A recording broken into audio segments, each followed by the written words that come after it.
what is it that drew you to Ray Peat's way of eating? Yeah, I think what drew me to Ray Peat's way of I wouldn't even call it way of eating, I would call it a way of thinking, is that I guess a lot of the nutrition information that I've come across in the past, it kind of made sense, but not fully. So, for example, with something like the paleo diet, right? Like the emphasis was on eating a lot of raw vegetables and, just as much of it as possible because that's how our ancestors ate. But then when I actually thought about it logically, I would think to myself, well, this food doesn't actually appeal to me, to my senses in its raw form. If I were a caveman living out in the wild, why would I choose to eat this when nothing about it is telling my senses, "Hey, eat me"? So, just as an example, right? And I think also because a lot of the things that I was doing were just not working. So, I've gone through all the different diets or schools of thought, if you will, where I've tried mostly plant-based, although I've never gone fully vegan or vegetarian. I've tried paleo, I've tried carnivore, and things would kind of work but not really, and I would always find discrepancies in how things would be explained, like even with something like carnivore, this explanation that we grew up only eating or we evolved only eating meat, but there are certain findings of cavemen with starch in their teeth, so clearly that can't be true. And I think reading Ray Peat's work, he was, I think, the first person I've come across in the alternative health world that actually tried to explain biology and mechanisms of action to a person that hasn't studied biology or chemistry or any of that. And I guess it got me into the it got me into actually thinking that way of trying to understand, like, how does this actually affect my body? What are the mechanisms of actions happening? How is this affecting my hormones, as opposed to just trying to rely on fallacies of naturalistic fallacy of this is how we ate as cavemen or whatever, when we don't actually have that much proof of how we ate as cavemen or any of that. And I think what really got me into his work is that it was very holistic and just made sense. And it's something that I'm continuing in my research on Substack now, which something that Ray Peat wrote about was how, again, this our cell's ability to make energy is really at the core of health, of making sure that every system runs, that our digestion runs, that our reproductive system runs, that our brain functions, and we're able to think and communicate with others and have joy for life and all of those things, and that our skin doesn't break out. And how certain hormonal systems kind of help to support this energy generation. So you have thyroid hormone that supports that, you have progesterone that supports that, you have the androgens that support that. And then you have certain hormones that are more so meant to help us sustain almost in times of rapid growth or stress. But if they stay elevated long term, we actually see issues.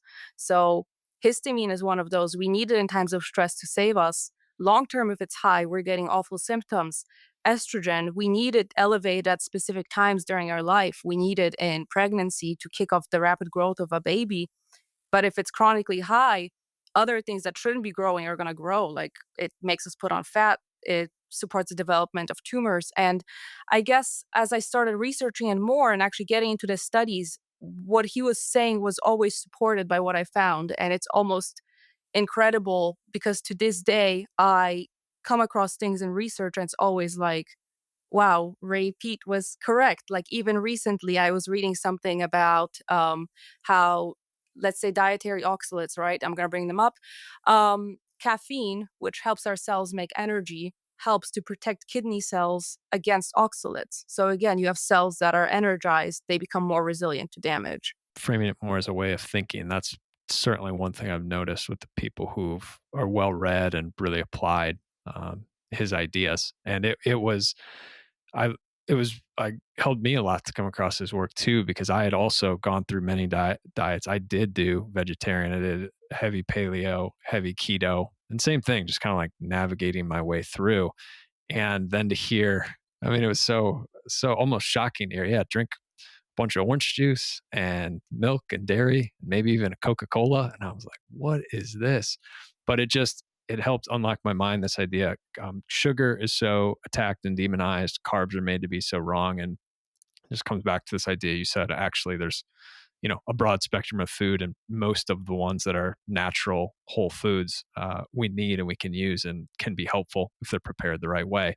And so he just kind of helped break through that one area that's kind of most people, even these health diets and concepts, seem to be against. And it really helped me. Like I started feeling a lot better. I think that a theme with that I see in general is that the healthier we are, again, we should be able to tolerate more foods, but a lot of diseases are characterized by the inability to tolerate foods in different ways. So I think that the typical one is that, your gut might be reacting poorly to things because maybe you don't actually have enough energy to make certain enzymes. Or it might be that your body actually is struggling to turn glucose into energy because, again, you're maybe missing certain important micronutrients such as B1 or magnesium or copper, so that you're not actually able to derive energy from it. So I think that for me, I would also add that um, my interpretation of, I would say, Ray Peat's work is that we should always optimize the things that help us turn foods into energy so that we can react to as few of them as possible long term. What would examples of that be? And Yeah, takeaways that are more practical, I would say that tracking food in Chronometer, I would really recommend that to see what blind spots somebody might have with their micronutrient intake. And I think that that can also be helpful in terms of figuring out maybe what supplements are needed. Let's say DAO, which is the enzyme that we need to break down histamine in the gut. You need manganese for that. You need vitamin B6. You need copper. You need magnesium. For HNMT, which is the other enzyme that you need to break down histamine more so throughout the body, you need B6, you need magnesium, you need B9, you need B12. To make thyroid hormones, you need selenium, you need vitamin A from animal foods, you need iodine, you need some iron.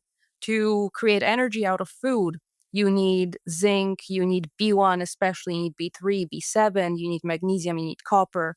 To make sure that you make enough cortisol so that you can actually shut off the HPA axis so that you're not under chronic stress. You need B2, you need B5. So basically, whenever there is any sort of a gap in somebody's micronutrient intake, there's probably going to be a gap in how well something functions. I'm just getting into the very specific micronutrients, but what I'm saying is that by tracking food for some time, you can see your gaps. You can see that, oh, I'm maybe chronically not getting any or barely any B1 or barely any B2 or maybe barely any B5 or magnesium. And maybe this is my blind spot that's contributing to my impaired metabolic state.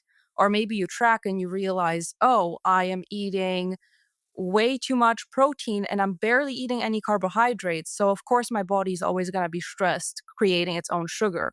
Or maybe I'm eating way too little, or maybe I'm eating way too much, but not getting any of the micronutrients that my body actually needs to turn food into energy. So I'm just getting fat.